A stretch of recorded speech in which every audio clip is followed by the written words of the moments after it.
Cənab Prezident, əziz qonaqlar, xanımlar və cənablar, Cənab Prezident, Azərbaycana bir daha xoş gəlmisiniz. Çox şadam ki, dəvətimi qəbul etdiniz və ölkəmizə rəsmi səfərə gəlmisiniz. Siz əvvəlki vəzifənizdə olarkən dəfələrlə Azərbaycanda olmusunuz, lakin Prezident kimi ilk dəfədir səfər edirsiniz.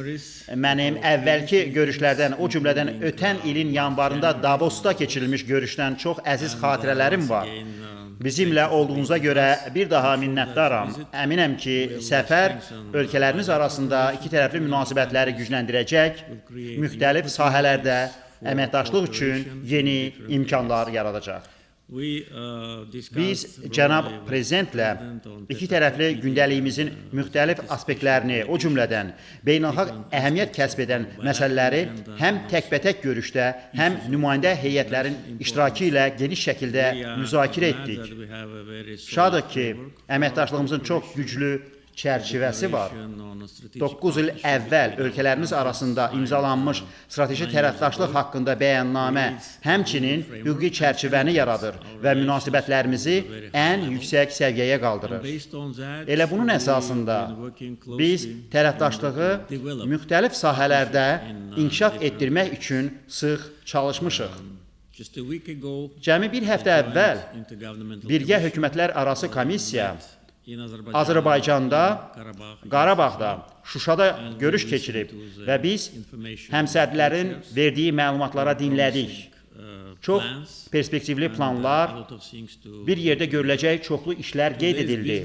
Bugün keçiriləcək biznes forum, işgüzar əlaqələrin qurulmasında, qarşılıqlı sərmayələr üçün imkanların tapılmasında, birgə istehsal və bir çox digər işlərin qurulmasında çox böyük potensialın növbəti təzahürüdür. Mən iştirakçıların siyasına baxdım.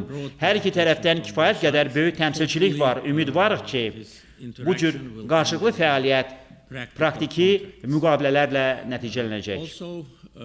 Biz həmçinin razılığa gəldik ki, planlar, proqramlar və sərmayə imkanları barədə bir-birimizə daima məlumat verəcək və beləliklə hər iki ölkə şirkətlərinin informasiya çıxışı olsun və onlar öz fəaliyyətini planlaşdıra bilsinlər.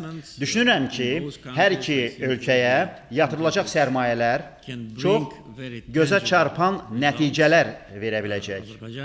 Azərbaycanın istər dövlət, istər özəl sərmayədarları bu cür fəaliyyətə hazırdır və ümid edirəm ki, Biznes Forum bu vaxta qədər əfsuslar ki, biraz mülayim görünən qarşılıqlı ticarətimizin dövriyyəsinin artırılmasında həqiqətən mühüm mərhələyə çevriləcək. Nəzərdən keçirmək razılığına gəldiyimiz digər sahə birbaşa uçuşlardır. Bu xüsusən də müəyyən pozulmalar, eləcə də bəzi hava şirkətləri üçün aviayanacağın müəyyən dərəcədə çatışmaması ilə səciyyələnən indiki dövrə təsadüf edir və xoşbəxtlikdən Azərbaycanın hava şirkəti bundan əziyyət çəkmir. Bu digər bir fürsət ola bilər. Təbii ki, insanlar arasında təmaslar və təhsil sahəsi də var. Şadıq ki, Latviyada 450-dən artıq Azərbaycanlı tələbə təhsil alır və əminəm ki, onların hamısı gözəl ölkənizdə olmaqdan məmnundur. Çox saylı səfərlərim yadıma düşür və sizi ölkənizin inkişafında əldə etdiyiniz bütün nailiyyətlər münasibəti ilə təbrik etmək istəyirəm. Biz həmçinin Cənubi Qafqaz və Baltik regionunda təhlükəsizlik məsələlərini, regional inkişafı və ətrafımızda baş verən hadisələri müzakirə etdik. Mən Cənab Prezidentə Azərbaycanla Ermənistan arasında çox perspektivli sülh prosesinə aid ən son məlumatları çatdırdım.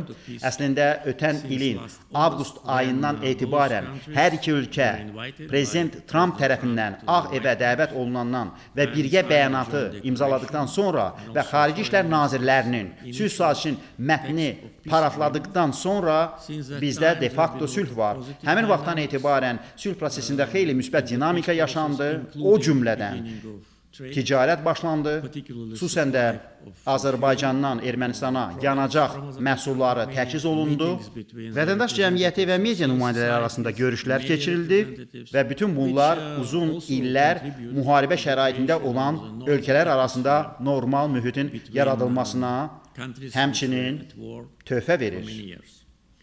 Bir sözlə, bu nümunə göstərir ki, məhz siyasi iradə və siyasi müdriklik, o cümlədən gələcəyə strateji baxışlar hadisələri təyin edir.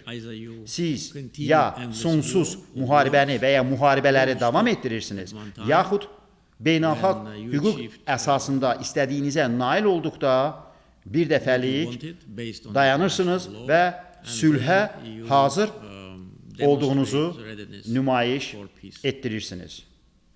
Düşünürəm ki, həmin nümunə hələ də müharibədə olan ölkələr üçün vacib ola bilər. Bir daha söyləmək istərdim ki, ölkələrimiz arasında münasibətlər çox möhkəm çərçivəyə əsaslanır. Eyni zamanda düşünürəm ki, onun mühüm hissəsini Cənab Prezidentlə olan şəxsi münasibətlərimiz təşkil edir. Bir-birimizi uzun illərdir ki, tanıyırıq və fikrimcə bəlkə də 20 ilə yaxındır. Şəxsən mən çox şadam ki, əziz dostumuzu və onun nümayəndə heyətini Bakıda qəbul edirəm. Bir daha xoş gəlmisiniz və sizə xoş səfər arzu edirəm. Çox sağ olun, Cənab Prezident. İlk öncə mən Latviya nümayəndə heyəti adından və öz adımdan sizin çox böyük qonaqpərvərliyinizə və səmimi qəbula görə minnətdarlığımı ifadə etmək istəyirəm. Hesab edirəm ki, bugün apardığımız müzakirələr çox müsbət, praqmatik olmuşdur və gələcək əməkdaşlığa yönəlmişdir. Mənim Bakıya rəsmi səfərim, Azərbaycan Respublikasına rəsmi səfərim əslində 2017-ci ildə imzalanmış strateji tərəfdaşlığımızın prinsiplərini bir daha təsdiq edir. Düşünürəm ki, bugün qəbul etdiyimiz bəyanatda strateji tərəfdaşlığımızı necə irəli aparmaq istədiyimizlə bağlı bəzi addımlar atmışıq. İcazə verin onu da deyim ki, nümayəndə heyətimə həm də bir neçə hökumət rəsmisi, Xarici İşlər Naziri, Kənd Təsərrüfatı Naziri, Daxili İşlər Nazirliyinin dövlət katibi, Sərhəd Xidmətinin rəisi, həm də geniş biznes təmsilçiləri daxildir. Və mən iqtisadi əməkdaşlığa şərait yaratmaq üçün bugün Bakıda keçiriləcək biznes forumunu səbirsizliklə gözləyirəm. İqtisadi əməkdaşlığa gəldikdə hesab edirəm ki, sizin də çox diplomatik şəkildə ifadə etdiyiniz qiymətləndirmənizlə tam razıyam ki, aramızdakı ticarət dövriyyəsi çox mülayimdir və artırılmalıdır. İnanıram ki, müdafiə sənayesi, nəqliyyat, əczaçılıq sahələrində çoxlu imkanlar var və biz təcrübələrimizin necə paylaşılması ilə bağlı bəzi praktiki yolları müzakirə etdik. Bildiyiniz kimi, Latviya meşələr ölkəsidir və biz həm Qarabağın müasirləşməsi və yenidən qurulmasında daha çox meşələrin salınması ilə bağlı, Cənab Prezident, sizin qarşıya qoyduğunuz planları həm də daha geniş anlamda bu məsələləri müzakirə etdik. Hesab edirəm ki, bu məsələdə bizim məsləhətimiz və təcrübəmiz sizin üçün faydalı ola bilər və biz müvafiq nazirlərə bu sahədə çalışma tapşırığını verdik. Həmçinin düşünürəm ki, keçən həftə Azərbaycanda, Şuşada keçirilən hökumətlər arası komissiyanın iclasında artıq bəzi praktiki məsələlər müzakirə olundu. Ümid edirəm ki, həm komissiyanın işindən, həm də bugün mübadilə etdiyimiz ideya və qəbul etdiyimiz qərarların praktiki nəticələrini görəcəyik. İcazə verin, vacib olduğu düşündüyüm digər mövzuları da diqqətinizə çatdırım. Birincisi, mən Cənab Prezidenti və bütün Azərbaycan xalqını Azərbaycanla Ermənistan arasında sülh sazişi prosesinə başlanılması münasibətilə təbrik etmək istəyirəm. Biz bu məsələnin sürətli şəkildə irəliləməsinə ümid edirik. Biz bunu və sizin bu məsələdəki mövqeyinizi çox dəstəkləyirik və ümid edirik ki, təkcə nəinki regionun təhlükəsizliyi üçün, ümumilikdə bütün dünya üçün önəmli olan bu sazişin yekunlaşmasını görəcəyik. Həmçinin vurğulamaq istədiyim digər bir məsələ də var. Biz Azərbaycanla Avropa İttifaqı arasında əməkdaşlıq sahəsində müsbət addımların atıldığını müşahidə edirik ki, biz bir məxsusi məsələni müzakirə etdik və mən bu məsələdə bizim tam dəstəyimizi vurğulamaq istəyirəm və bu məsələ vizasız rejimin tətbiq edilməsidir. Çünki biz çoxlu məsələləri müzakirə edə bilirik və biz bağlantı, daşımalar, birbaşa uçuşlarla bağlı bu qənaətə gəldik ki, lakin Azərbaycan vətəndaşlarının Avropa İttifaqına və Avropa vətəndaşlarının sizin gözəl ölkənizə sərbəst çıxışı mühümdür. Çünki təkcə nəinki şirkətlər üçün, həmçinin xalqlar arası təmaslar və turizm üçün böyük potensial mövcuddur. Əlbəttə ki, biz Azərbaycanın xüsusilə Trans-Xəzər nəqliyyat dəhlizində, xüsusilə də energetika sahəsində rolunu həm Latviya, həm də ümumilikdə Avropa İttifaqı üçün strateji bir dəyər kimi görürük. Yekun olaraq icazə verin deyim ki, biz prezidentin dediyi kimi regionda cərəyan edən hadisələr barədə çoxlu müzakirələr apardıq.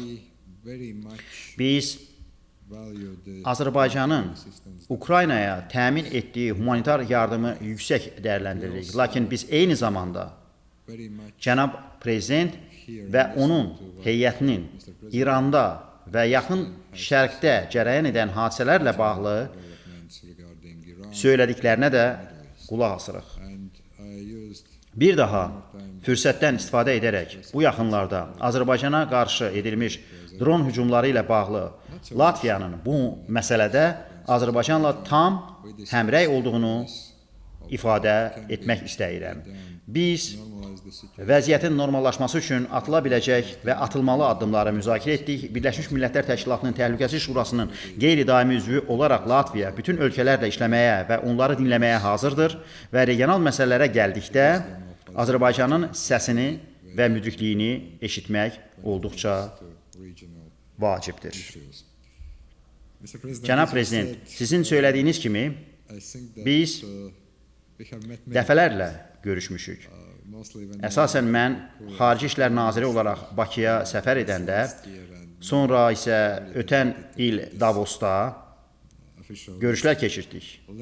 İndi isə rəsmi səfərlə ölkənizə gəlməkdən böyük məmnunluq duyduğumu ifadə edirəm. İcazə verin, deyim ki, biz sizi Riqada qarşılamağı səbirsizliklə gözləyirik. Biz elə indicə hesabladıq, sonuncu səfərinizdən demək olar ki, 10 il ötürüb.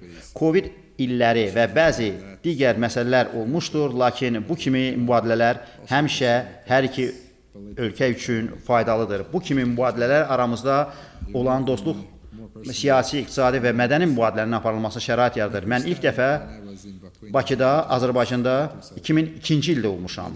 Sonra isə dəfələrlə gəlmişəm. Düşünürəm ki, bu mənim 6-cı və ya 7-ci səfərimdir. Sayını itirmişəm.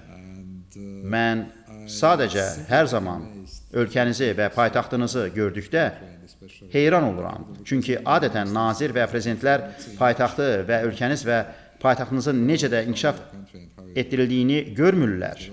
Biz sizin bu məsələyə şəxsən diqqət yetirdiyinizi və bu prosesdə iştirak etdiyinizi bilirik. İcazə verin, ilkimin sonunda sizə, cənab prezident və bütün Azərbaycan xalqına ən xoş arzularımı çatdırım. Mən bugün və rəsmi səfərdən əlavə bir çox görüşlərdə bizim sıx əməkdaşlığımızın davam etdirilməsini səbirsizliklə gözləyirəm. Çox sağ olun, cənab prezident.